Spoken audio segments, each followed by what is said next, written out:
Hello అండి, ఈరోజు దోసకాయతో ముక్కల పచ్చడి ఎలా చేసుకోవాలో చూపిస్తున్నాను. నేను దోసకాయని ఇలా చిన్న చిన్న పీసెస్లా కట్ చేసుకున్నానండి. ఇది కట్ చేసుకునే ముందు చేదు ఉందో లేదో ఒకసారి చెక్ చేసుకొని కట్ చేసుకోవాలి, అది మీకు తెలిసే ఉంటుంది. నేను ఒక చిన్న కళాయిలో ఆయిల్ పోసుకొని సరిపడా ఆయిల్ పోసుకొని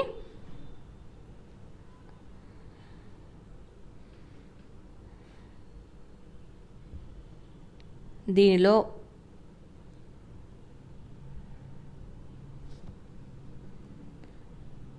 నేను ఎల్లిపాయలు తీసుకున్నానండి. నేను దోసకాయ ముక్కలకు సరిపడా ఎల్లిపాయలు యాడ్ చేశానండి. పావు కేజీ దోసకాయ ముక్కలకి నేను ఎల్లిపాయలు యాడ్ చేశాను. సరిపడా ఎల్లిపాయలు యాడ్ చేశానండి. నేను పచ్చిమిర్చి కూడా మధ్య వరకు కట్ చేసుకొని ఇలా కళాయిలో వేసి ఇలా కలియబెడుతున్నాను. మంచిగా ఫ్రై అయ్యేదాకా కలియబెట్టేశాను. సిమ్లోనే ఉంచాలండి, ఫ్లేమ్ సిమ్లోనే ఉంచి ఇప్పుడు నేను జీలకర్ర యాడ్ చేశాను. సిమ్లోనే మంచిగా వేగాలి ఇవి.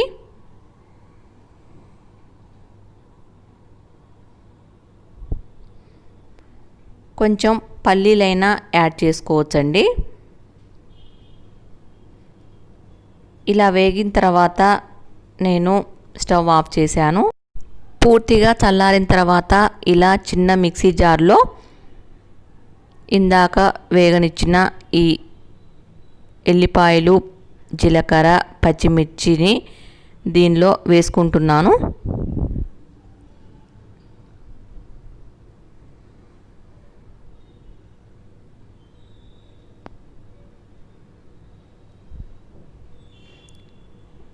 సరిపడా చింతపండు గుజ్జుని యాడ్ చేశానండి.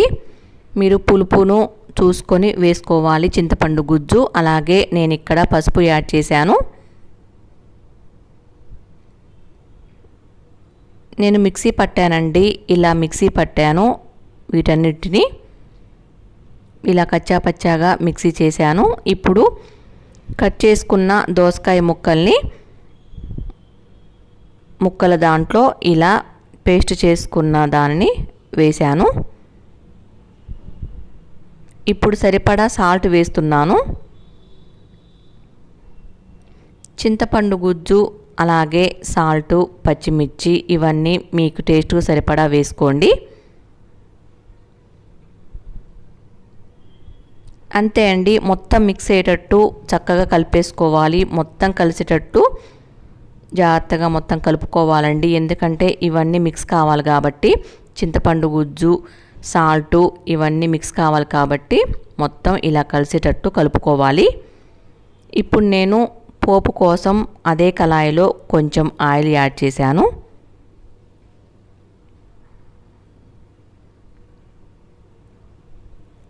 ఇక్కడ ఎండుమిరపకాయలు అలాగే పోపు గింజలు, కట్ చేసుకున్న ఎల్లిపాయలు, సన్నగా తురిమిన కరివేపాకు మీకు చూపిస్తున్నానండి.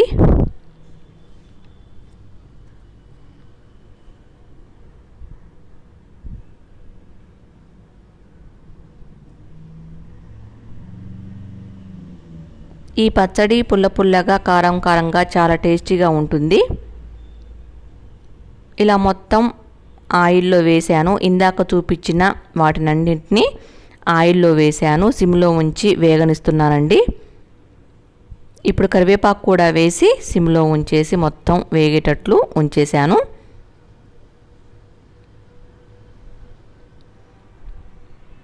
ఇలా యాడ్ చేసుకున్నానండి. పోపు పెట్టిన వాటిని ఆయిల్ని పచ్చళ్ళలో యాడ్ చేసి ఇలా మొత్తం కలిసేటట్లు కలుపుకున్నాను. వేడి వేడి ఆయిల్లో పోపు గింజలను వేసి ఆ ఆయిల్ని పచ్చళ్ళలో యాడ్ చేశాను. ఇలా మొత్తం కలిపేసుకున్నాను. ఇది ముద్దపప్పు కాంబినేషన్ అండి. ముద్దపప్పు కాంబినేషన్తో అన్నంలో తీసుకుంటే చాలా బాగుంటుంది. అంతే అండి, ఎంతో యమ్మీగా ఉండే దోసకాయ పచ్చడి రెడీ. Thanks for watching.